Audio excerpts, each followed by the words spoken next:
மக்கள் அனைவருக்கும் வணக்கம். திமுகவுடைய அரசியல் பிரச்சாரத்துக்காக எடுக்கப்பட்ட பராசக்தி படம் பெரிய லெவலில் ஊத்திக்கிச்சு.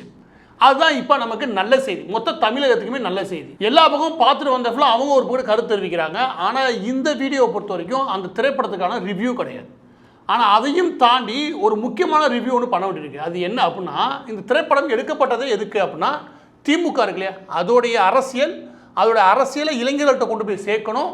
அதில் கருணாநிதி தான் மிகப்பெரிய புரட்சியாளர், மொழிக்காக நாங்கள் என்னென்ன பண்ண தெரியுமா அப்படின்ற விஷயத்த இளைஞர்களை மூளைச்சலவை பண்ணுறதுக்காக இந்த திரைப்படத்தை எடுத்தானுங்க. இதுதான் வெளிப்படையான உண்மை. அதை தேர்தல் நேரத்தில் விட்டால் தங்களுக்கு ஆதாயம் கிடைக்கணும் அவங்க நினச்சானுங்க. அதுக்கு ஒரு ஜனரஞ்சகமான ஒரு நடிகர் எடுக்கணுன்றக்காண்டி சிவகார்த்திகேயனை வச்சு, முன்னாடி சூர்யா பேசப்பட்டு தெரிஞ்சது, அப்புறம் சிவகார்த்திகேயனை வச்சு எடுத்தாங்க. ஏன்னா சூர்யா ஆல்ரெடி திமுகவுடைய அலகை தான், அது பிரச்சனை கிடையாது. இல்லை சிவகார்த்திகேயனை வச்சு எடுத்தோம்னு வச்சுக்கோங்க, நம்ம பரவலாக கொண்டு போய் மூளைச்சலவை வேலையை சரியாக பண்ணிட முடியும். இதை இவங்க நினச்சது. அதுக்கு இந்த லேடி ஆல்ரெடி திமுக ஒரு அலகை. இந்த லேடிகிட்ட சொன்ன ஒரே விஷயம் என்ன அப்படின்னா, மொழி போராட்டங்கள் ஒன்று தொடர்ந்துச்சு இல்லையா, அதில் வச்சு திமுக சம்மந்தப்பட்ட விஷயத்தை இளைஞர்கள்ட்ட திணிச்சிருக்கு. அதில் காதல் கதைகளை உள்ள திணிச்சின்னு வச்சுக்கோங்க, மக்கள் நம்பிடுவாங்க எமோஷனோட. அதனால் எமோஷனலாக உள்ள திணிச்சு விட்ருங்க. இதுதான் அவங்க பிளான். இதுக்கு தான் இந்த படம் எடுத்ததுன்னு வச்சுக்கோங்க. படம் பெரிய அளவு ஊற்றிக்கிச்சு. ஆனால் நம்ம பார்க்க வேண்டியது என்ன பார்க்க வேண்டியிருக்குன்னா, மொத்தம் 3 விஷயங்கள் நான் சொல்கிறேன். அதற்கு முன்பு ஒன்று சொல்கிறீங்க இல்லைங்க, இளைஞர்கள் படிக்கக்கூடிய மாணவர்கள் இவங்கெல்லாம் எனக்கு என்ன நினச்சி வச்சுருக்காங்க, இவங்க என்ன நினச்சி வச்சுருக்காங்க அப்படின்னா, வாட்ஸ்அப்பில் வர்றது, ஷார்ட்ஸில் பார்க்குறது, மீம்ஸில் வர்றது, இதுதான் வரலான்னு இவங்க நம்புவாங்க. எனவே திரைப்படத்தில் இதை சொன்ன வச்சுக்கோங்க, ஈஸியாக நம்பிடுவாங்க, நம்பி ஏமாந்து போயிடுவாங்க. இதை இவங்க திட்டணும் வச்சுக்கோங்க. இந்த நிலைமையில் இளைஞர்களுக்கும் மற்ற எல்லா பேருக்குமே நான் கேட்குறது என்ன அப்படின்னா, முதலாவது கேள்வி ஒன்று இருக்குது. அது என்ன அப்படின்னா, ஆந்திர பிரதேஷ், கர்நாடகா, கேரளா, தமிழ்நாடு, இந்த 4 ஸ்டேட்டை மட்டும் எடுத்துக்கிறோம். இந்த 4 மாநிலங்களுமே அந்தந்த மாநிலம் உருவான தேதின்னு ஒன்று வச்சு அதை வச்சு கொண்டாடுறாங்க. தமிழ்நாட்டில் பெருசாக கொண்டாட மாட்டானுங்க, மற்ற மாநிலங்களை கொண்டாடுறாங்க. ஆந்திராவை பொறுத்த வரைக்கும் 1953 உருவாக்கப்பட்டது அந்த நாள், அந்த உருவாக்கப்பட்ட நாள் இருக்கு இல்லையா, அதுதான் கொண்டாடுவாங்க. கர்நாடகா 1956 உருவானது, தெளிவாக வரையறை செய்யப்பட்டது அந்த எல்லைகள்லாம், அந்த நாளை தான் அவங்க கொண்டாடுறாங்க. கேரளா இன்ன வரைக்கும் நீங்கள் தேடிக்கோங்க, கேரளா ஸ்டேட் டேன்னு தேடுங்க, இல்லாட்டி கர்நாடகா ஸ்டேட் டேன்னு தேடுங்க, இல்லாட்டி ஆந்திராவுடைய ஸ்டேட் டே தேடுங்க. இதெல்லாம் தேடிங்கன்னா 1953, 1956 இது வரும். ஆனால் நீங்கள் தமிழ்நாட்டுக்கான ஸ்டேட் டே தேடின்னு வச்சுக்கோங்க, அதுக்கான மாநில நாள் ஒன்று இல்லையா, தேடின்னு வச்சுக்கோங்க, 1967 வரும். 1967 மாநிலம் உருவாச்சு கிடையாது, 1956 தான் உருவாச்சு. ஆனால் 1967 குறித்து வச்சுருக்காங்க. 1956 நவம்பர் 1 உருவாச்சு. அந்த தேதி விட்டுருப்பாங்க. நீங்கள் கொண்டாடுற நாளான சொல்லுவா ஜூலையில் கொண்டாடுவீங்க, அந்த நாள் பெருசாக கொண்டாட மாட்டாங்க, ஆனால் பேருக்கு கொண்டாடணும்னு வச்சுருப்பாங்க. அது ஏன் தெரியுமா, மாநிலம் உருவான தேதி இருக்கு இல்லையா, அது இவங்களுக்கு சம்மந்தம் இல்லை. ஏன்னா அந்த தேதியில் இவங்க வேற ஒரு ஆள், யார், திமுக. எனவே நம்மளை மூளைச்சலவை எங்கே இது பண்ண ஆரம்பித்தாங்க அப்படின்னா, 1967 தான் தமிழ்நாடு பேரை மாற்றணும், அந்த நாள் தான் நம்மளுடைய நாள் அப்படின்னு முடிச்சு விட்டாங்க. இந்த மாதிரி ஒரு மானங்கட்ட கீழ்த்தரமான இந்த மாதிரி விஷயத்தெல்லாம் நம்பக்கூடிய, இதை எதிர்த்து கேட்காத ஒரே ஜனங்கள் நம்ம மட்டும்தான். இது வேற கேரளா, கர்நாடகா, ஆந்திராலாம் பண்ணி தான் வச்சுக்கவே, அந்த மாநிலம் உருவாகிறதுக்காக தியாகம் பண்ணாங்க பாருங்க, அவங்களெல்லாம் விட்டுட்டு நீங்கள் என்னடா டேட்டை மாத்திரன்னு சொல்லிட்டு அவங்க கொந்தளிச்சிருப்பாங்க. ஏன் நான் சொல்கிறேன் அப்படின்னா, ஏன் இதை மாத்திராங்க கேளுங்க. ஏன் அப்படின்னா, அந்த காலகட்டங்களில் 1950 56 வரைக்குமே மாநிலங்கள் மொழி வாரியாக மாநிலங்கள் பிரிக்கிறது நல்லது அப்படின்னு சுதந்திரம் வாங்கினதுக்கப்புறம் இந்தியா முடிவு பண்ணுறாங்க.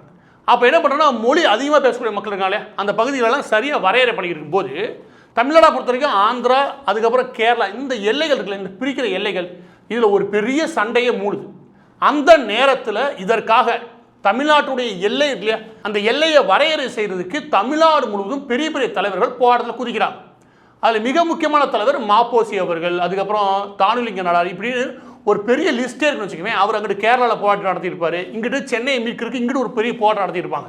இந்த காலகட்டத்தில் திக வாயை திறக்க மாட்டானுங்க. திக கும்பல் இவங்க சொல்கிறாங்க ஒரு பெரிய வரலாறு ஒன்று, எது, இந்த படத்தில், அந்த படத்தில் எவனுமே வாயை திறக்க மாட்டான். இதுதான் மிக முக்கியம். ஏன்னா 1930 40 இந்த மொழி பிரச்சனை இல்லையா, மொழிவாரி மாநிலங்கள், இந்த மொழி பிரச்சனை இல்லையா, அந்த மக்களுக்கான பிரதிநிதித்துவம், இதுக்காக பெரிய வைப்ரேஷன் ஒன்று தமிழ்நாட்டில் இருந்துச்சு. திடீர்னு ஒரு நாள் உருவானது கிடையாது. எனவே மாநிலம் உருவாக்கத்துக்கு ஈவே ராமசாமிக்கோ இல்லை அண்ணாதுரைக்கோ இல்லை கருணாநிதி கும்பலுக்கோ எந்த சம்மந்தமும் கிடையாது. திமுகவுக்கும் சம்மந்தம் கிடையாது, திகாவுக்கும் சம்மந்தம் கிடையாது. எனவே இவங்க என்ன பண்ணிட்டாங்க, வசதியாக தமிழ்நாடு பேரை மாற்றிட்டோம் இல்லையா, அதுதான் முக்கியமான நாள், அதையே கொண்டாடுகிறா வச்சுட்டாங்க. இந்த மாதிரி ஒரு ஈனத்தனமான வேலையை வேற எந்த கட்சியும் பண்ண மாட்டான், எவனும் பண்ண மாட்டான். ஏன் பண்ணுறானுங்க இவங்க பண்ணிட்டுன்னு வச்சுக்கவே, அந்த மொழிப்போர் தியாகிகள் இருக்காங்களே, இவங்க எல்லாமே மாநிலம் உருவாருக்கு தங்களை தியாகம் பண்ணிக்கிட்டவங்க. இவங்களுக்கு அந்த பேரும் புகழும் போயிரும் பாருங்க. அதை மறைச்சிட்டு எல்லாத்தையும் நம்ம போட்டு திருப்பி விடு, இதுக்கு தான் நீங்க திட்டம் போட்டாங்க. இதுல இன்னொரு ஆதாரத்தை கொடுத்துட்டு அடுத்த முக்கியமான விஷயத்தை கொடுக்க போறேன். அது என்ன அப்படின்னா, ஈவே ராமசாமி இந்த படத்துல ஈவே ராமசாமிக்குலாம் நீ அவார்டு வாங்கியிருக்க, பெரியார் அண்ணாட்டெல்லாம் அவார்டு வாங்கியிருக்க. டேய், அந்த ஆள் மொழியை அவ்வளோ அசிங்கமாக பேசியிருக்காண்டா, தமிழ் மொழி ஏன்டா படிக்கிறீன்னு சொன்னாடா, தமிழ் மொழி ஒரு சனியன்னு சொன்னாடா. அதோட கொடுமை என்ன அப்படின்னா, எல்லா பேரும் போராட்டம் நடத்திட்டு இருக்காங்க. இது மாநில எல்லை உருவாக்கத்தில். அது மிக முக்கியமான இந்த கேரள எல்லையில் தேவிக்குளம், பீர்மேடு போன்ற பகுதிகளில் இதில் ஒரு பெரிய பெரிய தாலுகா, அது எல்லாமே கேரளாவே எடுத்துக்கிறதுக்கு முடிவு பண்ணுறாங்க. அப்போ திருச்சியில் வச்சு ஈவே ராமசாமிகிட்ட ஒரு கேள்வி கேட்குறாங்க. அது தினத்தந்தி பேப்பரில் வந்த ஒரு பேட்டி, நீ எடுத்து பார்த்துக்கோங்க. ஓகே, அதில் அப்படியே ஸ்க்ரீனில் வைக்கிறேன். அதில் அவர் என்ன சொல்லுவார்னா, ஆமாம் கேட்டு வந்தாங்க, பணிக்கிற வந்தார் வீட்டுக்கு. அவர் கேட்டார், அங்கெல்லாம் எல்லாருமே தொழிலாளர்கள் தானே தமிழர்கள், அதனால் அந்த பகுதியில் ஃபுல்லாமே கேரளாவோட இணைச்சிக்க சொல்லிட்டேன் அப்படின்னு கொஞ்சம் கூட வெக்கமே இல்லாமல் சொல்லிட்டு, அதில் எனக்கு ஒன்றும் கவலை இல்லையே அப்படின்னு. இந்த ஆளை இந்த படத்தில் என்ன சொல்கிறாங்க, ஆகா அவர் எவ்வளோ பெரிய தலைவர் தெரியுமா, அவர் கையிலே அவார்டு வாங்கினா. டே, நீங்கள் எவ்வளோ பெரிய ஃப்ராடுன்றது இதில் முதலாவது தெரியுதா? எனவே இது முதலாவது நம்ம புரிஞ்சுக்க வேண்டிய விஷயம் என்னன்னா, ஒரு மொழிப்போர் சம்பந்தமாக இல்லை தமிழ்நாடு உருவானது, தமிழ்நாட்டில் அந்த வைப்ரேஷன் இருக்குல்ல, அது சரியாக கடத்தணும்னா நீங்கள் ஒரு உண்மையை சொல்ல முயற்சி பண்ணீங்கன்னா இவங்களோட வரலாறுலாம் சொல்லியிருப்பீங்க. அப்படி சொல்லியிருந்தீங்கன்னா மொழிப்போர் தியாகிகளுக்கும் திமுக திக கும்பலுக்கு எந்த சம்பந்தமும் கிடையாது. மாநிலம் தமிழ்நாடுன்னு ஒன்று, அப்போ மெட்ராஸ் ஸ்டேட்னு வச்சுக்கோவேன். மெட்ராஸ்னு ஒரு ஸ்டேட் உருவாகும் போது அந்த காலகட்டத்தோட எல்லைக்காக போராடின ஒருத்தன் கூட திமுக கிடையாது, திகவும் கிடையாது. அப்படி பார்க்கும்போது அவருடைய வரலாறு சரியாக 1940-50 இருந்து உங்களால் சொல்லியிருக்க முடியும். ஆனால் இவங்க வசதியாக என்ன பண்ணுறாங்கன்னா, திமுக அரசியல் கட்சியை உருவாச்சு இல்லையா, அந்த காலகட்டத்தை மட்டும் எடுத்து அதையெல்லாம் எங்களோட போராட்டம் அப்படின்னு சொல்லி முடிக்கிறதுக்கு இவங்க முதலாவது முயற்சி பண்ணாங்க. அதுக்கு தான் இவங்க அசிங்கப்பட்டு நிற்கிறாங்க. இவங்க படுதோல்வி படம் அடையணும்னா அடைஞ்சே தீரணும். ஏன்னா இவங்க பிரச்சாரத்துக்காக ஒரு உண்மையை மறைச்சு கருணாநிதி கும்பல் தான் மிகப்பெரிய யோக்கியவான்கள் மாதிரி எடுத்து வச்சிருக்கானுங்க. இதை விட ஒரு தற்குறித்தனமான ஒரு படம் கிடையாது. இவங்க நோக்கம் கேடு கட்டது. இப்போ இரண்டாவது விஷயத்துக்குள்ள போறேன். இரண்டாவது விஷயம் என்ன அப்படின்னா, இவங்க என்ன முயற்சி பண்றாங்க, இந்த திரைப்படம் மட்டும் கிடையாது, எப்போதுமே ஹிந்தி, அதாவது தமிழுக்கு எதிராக ஹிந்தியை நிப்பாட்டி ஒரு மொழி இன்னொரு மொழிக்கு எதிரானது அப்படி எதிரியை உருவாக்கிட்டோன்னு வச்சுக்கவேன், நமக்குள்ள ஒரு மாதிரி வெறுப்பு உருவாகும் இல்லையா, அந்த வெறுப்பு பிரச்சாரத்தான் இவங்க ஆதாயமாக பார்க்குறாங்க, அதாவது அரசியல் ஆதாயமாக. நம்ம என்ன கவனிக்கணும் அப்படின்னா, இந்தியாவிலேயே மும்மொழி கொள்கை இல்லாத ஒரே மாநிலம் தமிழ்நாடு. இப்போ ஆந்திரா பொறுத்த வரைக்கும் கற்பிக்கும் மொழி, படிக்கிற மொழி இங்கிலீஷாகவும் இருக்குது, தெலுங்காவும் இருக்குது. தெலுங்கு கட்டாயம், சரியா? கர்நாடகாவில் அதே தான், கன்னடம் படிக்கணும், ஆங்கிலம் தொடர்பு மொழியாகவும் கற்பிக்கும் மொழியாகவும் இருக்குது. அதே தான் கேரளாவும். இப்போ மும்மொழி கொள்கை இருக்கக்கூடிய இந்த மாநிலங்களில் என்ன குறைஞ்சு போச்சு? இதில் எந்த மாதிரி நம்மளால் திருச்சி விட்றாங்க? இதில் என்ன சொல்கிறாங்க அப்படின்னா, ஹிந்தியை கூட நம்ம திரிக்க முயற்சி பண்ணாங்க தடுத்தோம். இந்த மாநிலங்களில் ஃபுல்லாமே மூன்றாவது மொழி கொள்கை தானே ஒழிய மூன்றாவது மொழியாக ஹிந்தி படிக்கணும் அப்படின்றது கிடையாது. மூன்றாவது மொழி நீங்கள் உருது படிச்சுக்கலாம், மலையாளம் படிச்சுக்கலாம், தெலுங்கு படிச்சுக்கலாம், எது வேணால் படிச்சுக்கலாம். மூன்றாவது மொழின்னு ஒன்று நீ உனக்கு ஆப்ஷன் கொடுக்குறாங்க, அதை நீ எதை வேணால் தேர்வு செஞ்சுக்கலாம். இதுதான் உண்மை.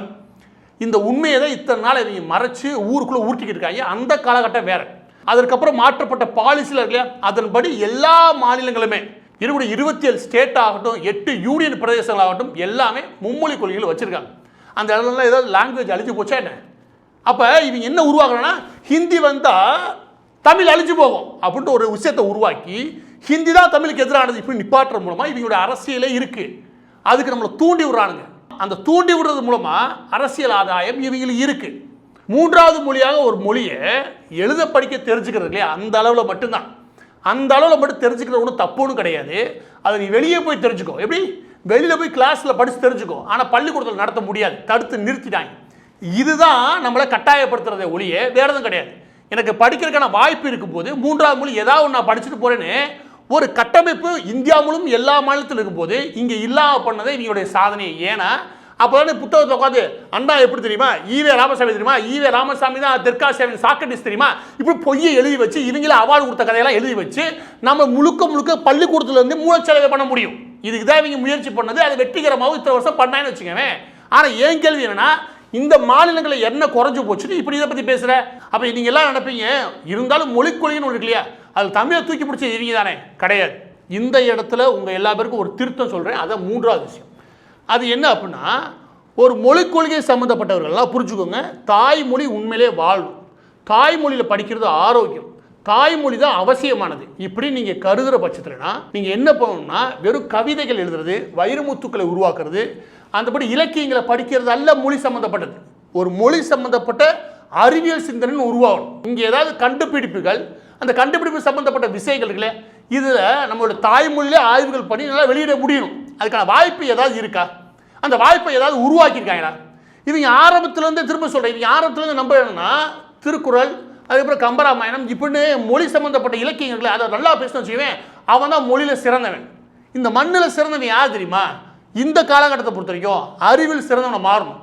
அந்த மொழியில் படித்து அந்த மொழியில் ஆய்வுகளை வெளியிட்டு அது பெரிய ஆளாக வரணும். அதன் மூலமாக மட்டும்தான் அறிவியலோடு ஒத்து போகாத எந்த மொழியும் மறைஞ்சு போகும். நீ அறிவியல் படிக்கிறதும் அறிவியல் சம்மந்தப்பட்ட எல்லாத்தையும் படிக்கிறதுக்கு ஆங்கிலத்தை பயன்படுத்துவேன். மொழியை எங்கே வச்சிருக்க? என்னோட மொழியை நீந்து அழிச்ச யாரு? திமுக தீக்கா கும்பல் தான் அழிச்சானுங்க. நீங்கள் இட்டாலி ஆகட்டும், ஜெர்மனி ஆகட்டும், கொரியா, பிரான்ஸ், டர்க்கி, தைவான், சீனா, ஜப்பான் எதை வேணால் எடுத்துக்கோங்க, எத்தனை நாடுகள் வேணால் எடுத்துக்கோங்க.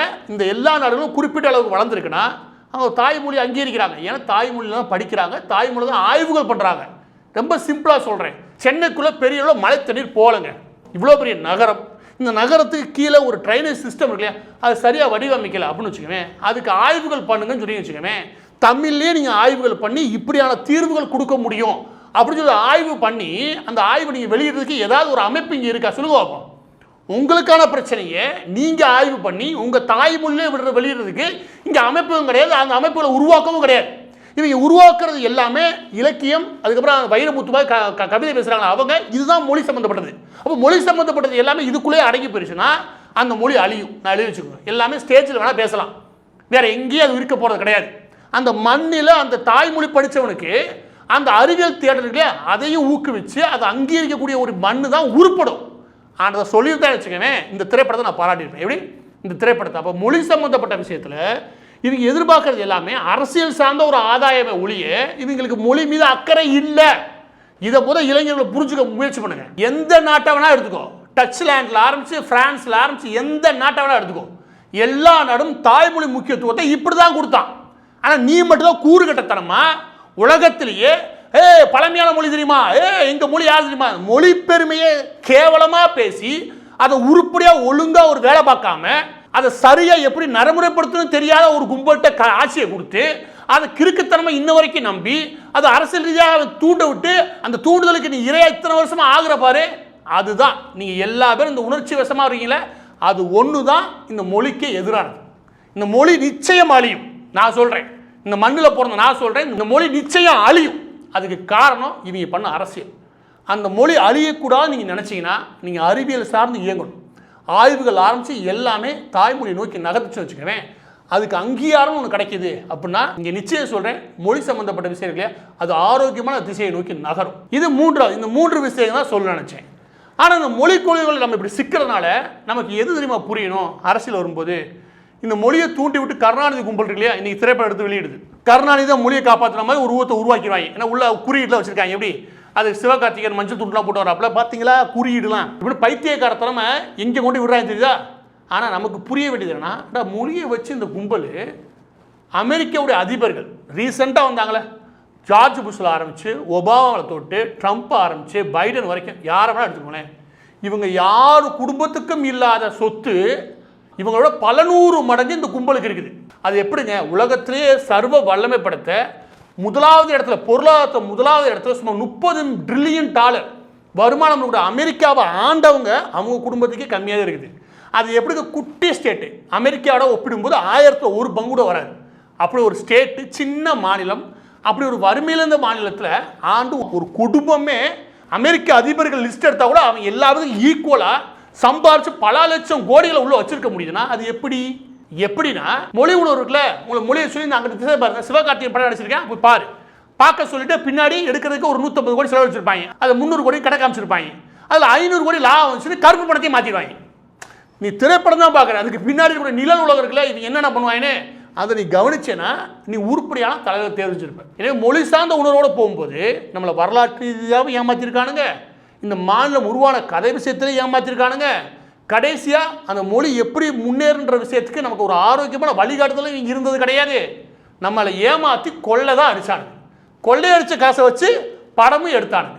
படம் எடுத்து நமக்கு என்ன சொல்கிறானுங்க, மொழி உணர்வு பார்த்தீங்களா நாங்கள் புதுசாக கொண்டு வந்திருக்கோம், அதை பார்த்து ஏமாறுங்கன்றாங்க. இந்த ஏமாறுங்கன்னு சொல்கிறாங்க. இந்த படம் எடுத்த ஆகாஷ் ஆகட்டும், அதுக்கப்புறம் ஃப்ரெண்டு ரத்தீஷ் ஆகட்டும், இல்லாட்டி உதயநிதி மகன் ஆகட்டும், இந்த ஆகாஷ் ரத்தீஷ் அது அந்த முரளி மகன் இவங்கெல்லாம் நைட்டு எப்படி வாழ்வாங்கன்னு உங்களுக்கு தெரியவே தெரியாது. நான் சொல்ல முடியும். இங்கே எப்படி கிளப்பில் எப்படி ஆட்டம்லாம் ஆடிக்கிட்டு ஒரு வருஷத்துக்கு முன்னாடி எனக்கே தெரியும். எனவே இந்த கும்பல் எல்லாம் யோக்கியம் கிடையாது. காசு இருக்கு, இந்த டேரக்டர் கூட்டி வந்துட்டாங்க, நீ மொழியை வச்சு ஏதாவது உருட்டு அப்படின்னு உருட்டி விடுறாங்க. நம்மளும் ஏமாற தயாராக இருக்கும். எனவே இந்த படம் ஃப்ளாப் ஆனது மட்டும் கிடையாது, இதை தாண்டி நமக்கு இருக்க வேண்டிய அறிவு என்ன தெரியுமா? இதுதான், இந்த கும்பல் நம்மளை ஏமாற்ற முயற்சி பண்ணுது. உண்மையிலேயே தீ பரவட்டும். எதை எதிர்த்து இந்த குடும்பம் 4 தலைமுறையாக மொழியை வச்சு மட்டுமே இந்த மக்களை ஃபுல்லாக ஏமாத்திருக்கானுங்க. அடுத்து இன்ப நிதியை கொண்டு கருணாநிதி நிப்பாட்டுவானுங்க. இதை எதிர்த்து தீ பரவட்டும்.